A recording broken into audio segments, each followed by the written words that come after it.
Good morning. This is Monday with Friday, wishing you a happy week ahead. Last week, I began to address the concern that there are too many people who either are unskilled or otherwise have not learned how to think properly.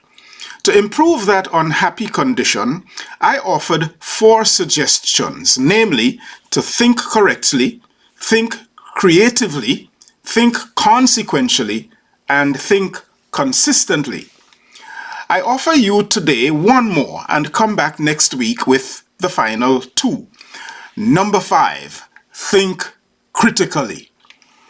It seems like the world is divided nowadays between only 2 kinds of people, conservatives and liberals, though that is hardly true. One of the problems I have with self-declared and proud conservatives, especially when they denounce and decry progressives as though progressives and liberals are bad people and bad words, is that too many, not all, are besieged by a lack of critical thinking. Critical thinking, as the name implies, critiques, even criticizes, interrogates, analyzes, and dissects one's own cherished beliefs, positions, and even biases. The lack of critical thinking is most troublesome in religious context, especially when those religious contexts are imposed upon government and upon national life. Any document written hundreds of years ago, steeped in different cultures and times, cannot and should not be interpreted and applied in our time exactly the way they were applied back then, without filtering for context. That goes for writings that people consider religiously sacred, like the Holy Bible, the Holy Quran, and others, and for others considered nationally sacred, like a constitution. Warren Burger, United States Chief Justice from a generation ago, declared that the interpretation of the Second Amendment he saw burgeoning in that time was, quote, a fraud on the American people, unquote. Yet, since then, that court has been besieged by men, and now a woman too, whose dangerous claims of originalism, fraught with inconsistency, dishonesty, and a religiosity devoid of critical thinking, has damned Americans, delivering them into a country and a culture that might as well declare, "In gun we trust, and to hell with God."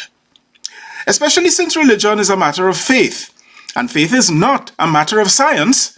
People of faith who are uncritical thinkers and who fail to question their faith, which is largely subjective, make several missteps.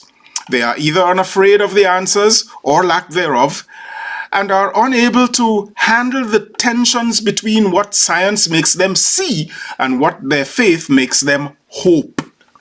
Religious and uncritical thinking people can become very dangerous people, whether they are a religious government operative somewhere in Afghanistan or a religious government operative somewhere in Georgia, Florida, Texas, Mississippi, or somewhere else in the world. I have not even addressed the problem of uncritical thinking in politics, social media posts and chats, and sometimes heard in congressional hearings and debates. And by the way, those folks who sometimes comically cannot or would not do critical thinking cannot or would not appreciate, tolerate, or expatiate on critical race theory because, of course, it's critical. It is the woeful lack of critical thinking that makes the word woke, a simple 4-letter word that has only a single basic and positive meaning, become a word of ridicule. And even people who have written books with a whole chapter on wokeism can't explain woke when they are put under the microscope on a popular talk show on TV. It is also the lack of critical thinking bordering on totalitarianism and fascism that makes people with power ban books.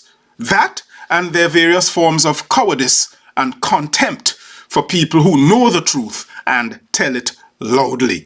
I am Michael Friday, and your week just got better. I'll see you again next week. Happy Monday, all the thinking way to Friday.